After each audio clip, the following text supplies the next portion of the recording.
पिछले 5 साल जमहूरीयत नजर नहीं है, तेन 2 घंटे जा जाए है सलीम अब्बा जी ओदा गुस्सा ने करो, इस उम्र च जमहूरीयत सुंगड़ी जाती अब्बा जी जमहूरीयत नूं थोड़ा जिहा सेक लो।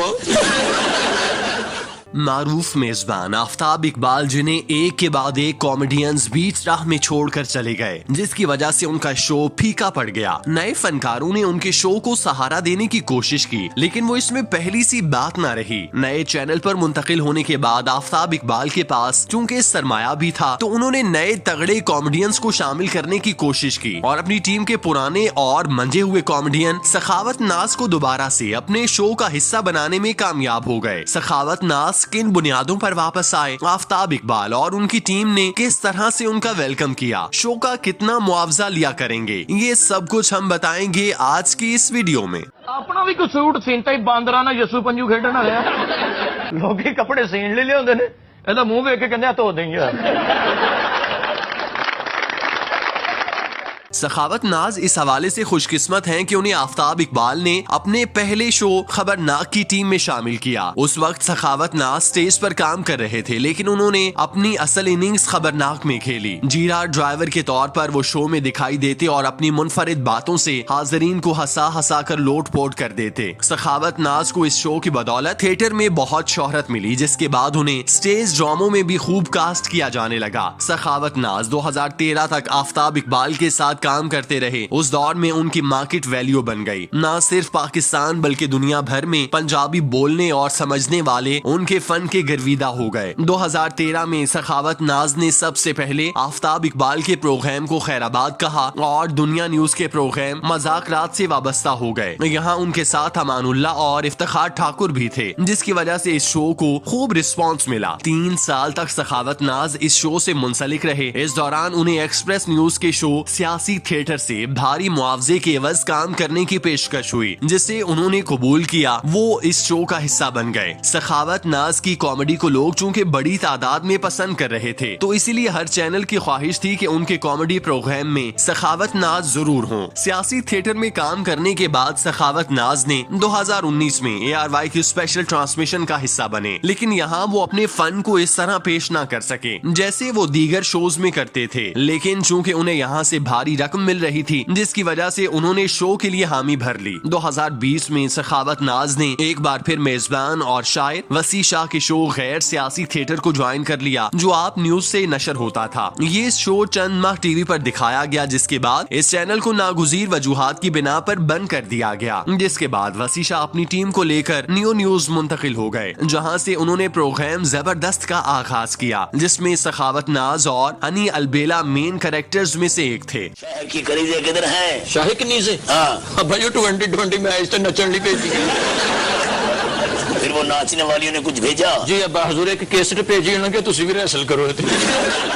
2013 में आफ्ताब इकबाल का साथ छोड़ने वाले सखावत नाज ने 2022 में उनकी टीम को उस वक्त ज्वाइन किया जब उनका शो मयारी कॉमेडी से महरूम दिखाई दे रहा था। हालांकि आफ्ताब इकबाल अपने शो को किसी हद तक टेक ऑफ कराने में कामयाब रहे थे, लेकिन वो अभी बुलंदियों को नहीं छू रहा था। सखावत नाज उन कॉमेडियंस में से एक हैं जिन्होंने आफ्ताब इकबाल का प्रोग्राम छोड़ने की बड़ी वजह और मुस्तनद वजह बताई थी। कुछ माह कबल सखावत नाज ने एक यूट्यूब चैनल को इंटरव्यू दिया, जिसमें उन्होंने जाती और फनी जिंदगी से मुतालिक सवालात के दिलचस्प जवाब दिए। एक सवाल में उनसे पूछा गया कि आखिर कॉमेडियंस जो आफ्ताब इकबाल के साथ तवील अरसे से काम कर रहे होते हैं, वो उन्हें अचानक छोड़कर क्यों चले जाते हैं। मेजबान की जानिब से पूछा जाने वाला ये सवाल कई मुतजस्सिस पाकिस्तानियों की दिल की आवाज था कि वो भी जानना चाहते थे कि आखिर आफ्ताब इकबाल के साथ कॉमेडियंस ऐसा सलूक क्यों करते हैं। इस सवाल के जवाब में सखावत नाज ने जो जवाब दिया वो कदरे तसल्ली बख्श था। सखावत नाज ने अपने जवाब में कहा कि इस मामले में कुछ बातें होती हैं, खास तौर पर टाइमिंग का मसला होता है, जिसकी वजह से मामलात खराब होते हैं। आफ्ताब इकबाल तसल्ली से काम करते हैं, वो काम करते हैं रात को, उनके मन में आए तो 2 बजे बुला लेते हैं और वो खुद 9 बजे आते हैं। अब एक कॉमेडियन जो वहाँ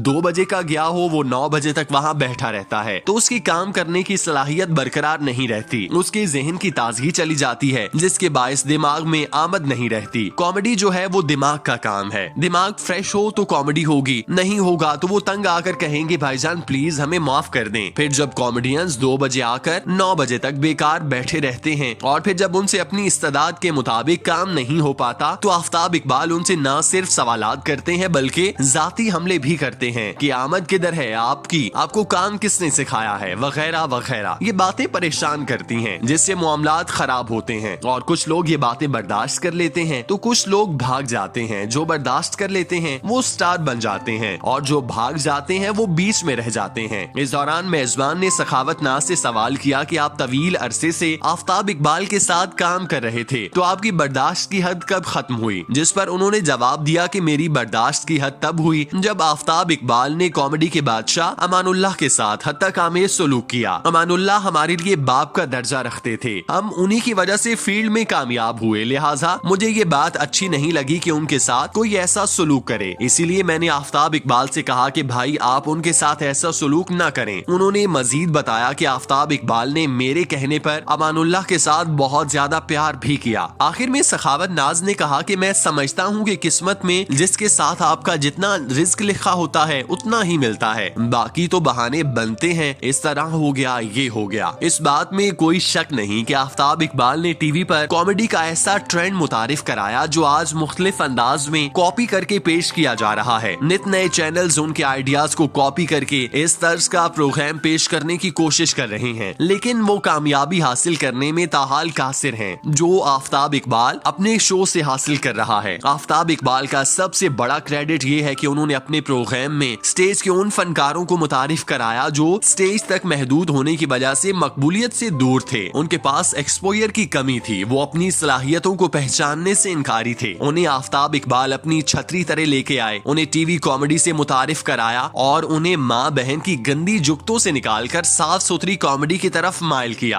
आमतौर पर स्टेज पर काम करने वाले फनकारों को मरासी जैसे तजहीर आमेज अलकाबात से नवाजा जाता है, लिहाजा आफ्ताब इकबाल ने अपने शो में कॉमेडियंस को इज्जत और मकाम दिलाया। हनी अलबेला जो कॉमेडी के माउंट एवरेस्ट अलबेला साहब के बेटे थे, उन्हें हैरत अंगेज तौर पर स्टेज में किसी तौर कामयाबी न मिली। उन्हें कामयाबी दिलवाने में आफ्ताब इकबाल का कलीदी किरदार रहा जिसने उन्हें आज के दौर का मकबूल तरीन कॉमेडियन बनाया। इसके अलावा सलीम अलबेला, आगा माजिद समेत कई कॉमेडियंस जो आज बड़े बड़े चैनल्स की जीनत बने हैं वो सब आफ्ताब इकबाल के शोज छोड़ कर गए। इन हैवी वेट्स के चले जाने के बाद आफ्ताब इकबाल ने जफरी खान को अपनी टीम का हिस्सा बनाया, लेकिन वो भी कुछ माह काम करने के बाद छोड़ गए, जिसकी बुनियादी वजह फिल्मों की मसरूफियात थी और फिर वो इस तरह प्रोग्राम के फॉर्मेट में शामिल न हो सके जिस तरह बाकी फनकार हो गए, तो अपने आप को गैर आरामदेह महसूस करते थे, जिसकी वजह से उन्होंने मजीद शोज से माजरत कर ली। हालांकि जफरी खान उस वक्त पूरी टीम में सबसे ज्यादा मुआवजा ले रहे थे। दिहाइयों तक स्टेज पर हुक्मरानी करने वाले अमानुल्लाह खान जब स्टेज पर जवाल के बायस घर की चारदीवारी तक महदूद हो गए तो इस मौके पर आफ्ताब इकबाल वाहिद शख्स थे जिन्होंने अमानुल्लाह को बेशबहा मुखालफत के बावजूद टीवी की दुनिया में मुतारिफ कराया। ये बात सब जानते थे कि अमानुल्लाह स्टेज के बादशाह थे, लेकिन टीवी पर उनके औसान खता हो जाते थे। वो कैमरा खुलते ही कंफ्यूज हो जाया करते थे, लेकिन आफ्ताब इकबाल पर उम्मीद थे कि अमानुल्लाह अपनी जिंदगी की बेहतरीन इनिंग्स टीवी पर ही खेलेंगे और जल्द ही अमानुल्लाह ने उनकी उम्मीद पूरी कर दी। वो अमानुल्लाह जो काफी साल पहले स्टेज के जवाल के बायस घर की चारदीवारी तक महदूद होकर बाकी जिंदगी से सकते हुए गुजारते, उन्हें आफ्ताब इकबाल की बदौलत दूसरी जिंदगी मिली और फिर वो मरते दम तक टीवी पर काम करते रहे। सखावत नाज का खबरहार में शमूलियत इख्तियार करना आफ्ताब इकबाल और उनके चैनल के लिए बिलाशुबा ताजा हवा का झोंका है। चूँकि दोनों एक दूसरे के साथ पहले काम कर चुके हैं तो उन्हें इस हवाले से मेहनत करने की जरूरत नहीं पड़ेगी। आफ्ताब इकबाल अपने काम के लिए पहचाने जाते हैं। सखावत नाज के फन की धाक पूरी इंडस्ट्री में बैठी हुई है। सखावत नाज की आमद से अब ये तवक्को की जा सकती है कि आफ्ताब इकबाल का शो